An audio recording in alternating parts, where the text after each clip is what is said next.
독보적인 재질과 원대한 포부를 가지고 사회 전반을 개혁하려 했던 율곡 이 선생. 학문과 철학 사상의 위대한 업적을 남기신 율곡. 정치계, 교육계, 사회를 통해 그가 꿈꿔온 이상세계는 과연 무엇이었을까?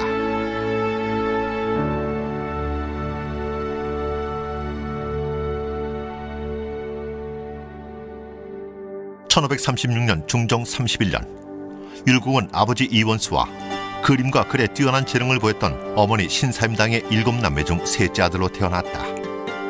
어려서부터 총명했던 율곡은 3세 이미 그를 깨우쳤고 7세에는 사설을 비롯한 경전을 두루 섭렵했다고 한다. 파주시 파평면에 위치한 화석정은 율곡의 5대주인 이명신에 의해 건립되었는데 율곡에게 이곳은 심시수양을 위해 좋은 장소였다. 벼슬을 그만둔 후에도 이곳에 내려와 생활했다고 한다. 8세 어린 나이에 쓴 화석정시는 그 정감이 애틋하여 세상 사람들이 감탄했다고 전해진다.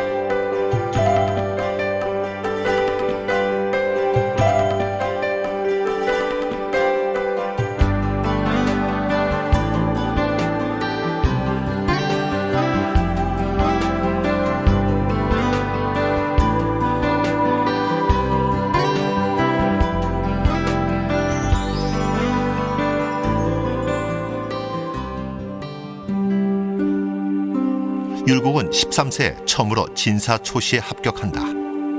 이후 29세까지 무려 9번에 걸쳐 과거에서 장원을 하는데 세상 사람들은 그런 율곡을 보고 구도 장원공이라 칭송하였다.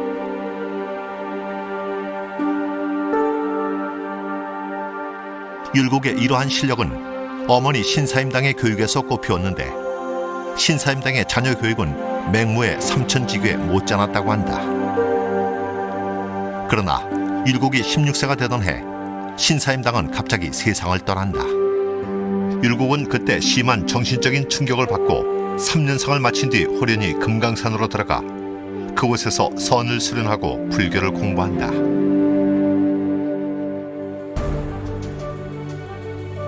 (20세가) 되어 금강산에서 내려온 율곡은 어린 시절을 보냈던 오죽헌에서 스스로를 경계하는 글을 지어 좌우명으로 삼게 된다. 율곡은 모두 11조로 된 이 자경문을 통해 성인을 목표로 뜻을 높이고 평생에 걸쳐 그 좌우명들을 실천한다.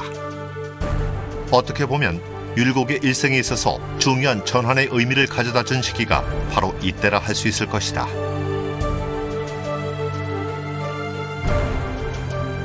그 시절 율곡은 우계 성훈과 파주 지역에 같이 살면서 서로 학문적, 인격적으로 많은 영향을 끼치며 성리학을 최고의 경지로 이끌게 된다.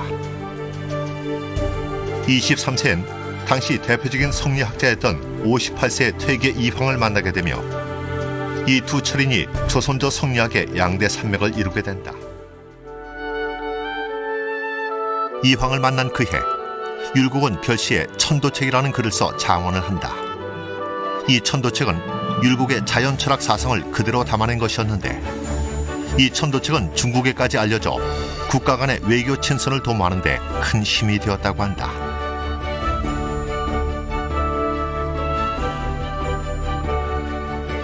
명종 19년 율곡은 10년시에 장원급제하며 29세의 나이로 마침내 호조좌랑이라는 벼슬로 첫 관직을 시작한다. 그리고 그 이듬해 예조좌랑을 거치고 또 그 다음 해 사간원 정원에 임명된다. 정원은 왕에 대한 간언을 담당하는 직책으로 신진이 정원에 임명된 것은 파격적인 것이었다. 36세 율곡은 청주 목사에 제수된다. 율곡은 이즈음 우계 성훈과의 거듭되는 눈변을 통해 그의 성리 이론을 확고하게 다듬어 나간다.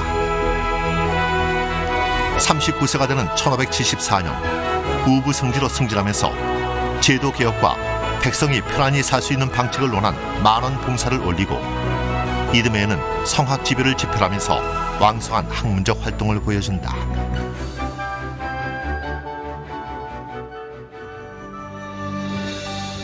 1575년 조종은 동서 양인으로 갈리면서 붕당의 조짐이 보이기 시작한다. 이듬해 율곡은 은퇴를 결심하고 파주 율곡촌으로 내려간다.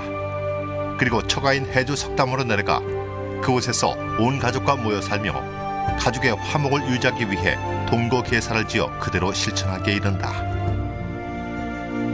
율곡은 16세 어머니를 여의고 26세 아버지를 여의어서인지 가족에 대해서 남다른 정성이 있었다.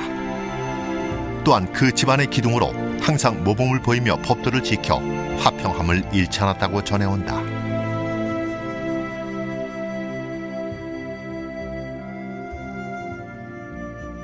율곡은 이곳에서 경몽요괴를 저술하고 이때부터 본격적인 교육활동을 시작한다.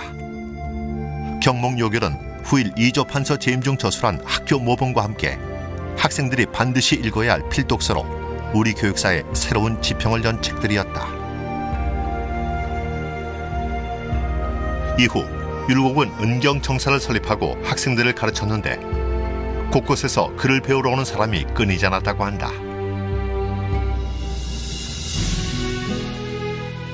1578년 43세 선조의 부름에 율곡은 다시 대사관에 임명된다.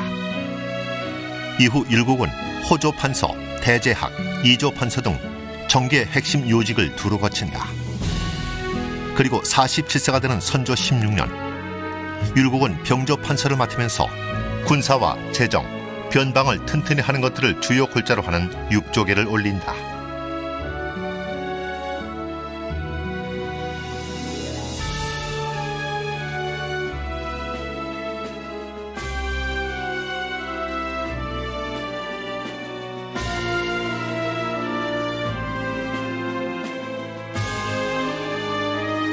그리고 그 이듬해 10만 양병설을 주장하는데 율곡의 이러한 개혁론은 반대파에 의해 결국 무위로 돌아가고 만다.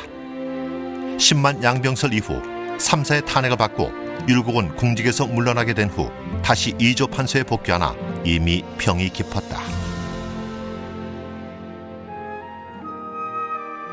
율곡이 북쪽 변방을 둘러보기 위해 찾아온 서익에게 생전의 마지막 글인 육조 방략을 남긴 후 이틀 후 49세를 일기로 숨을 거둔다. 율곡이 조정에 돌아와서 이조판서가 된 지 겨우 4개월 만이었다. 율곡의 부음이 전해지자 선조는 곡소리가 밖에까지 들리도록 애통해했다고 하며 3일간 조회를 보지 않았고 예원을 통해 보낸 제문에 큰 물 가운데서 배의 노를 잃었으니 나는 못내 슬퍼하느라고 하였다고 전해진다. 조선 왕조 500년 역사상 가장 위대한 철학자요, 교육자요, 경세가였던 율곡. 율곡은 사회 전반에 걸쳐 개혁을 주장했다. 이 개혁들은 만원봉사, 육조계 등 모두 100여 편이 넘는 상소문이 주류를 이루고 있다.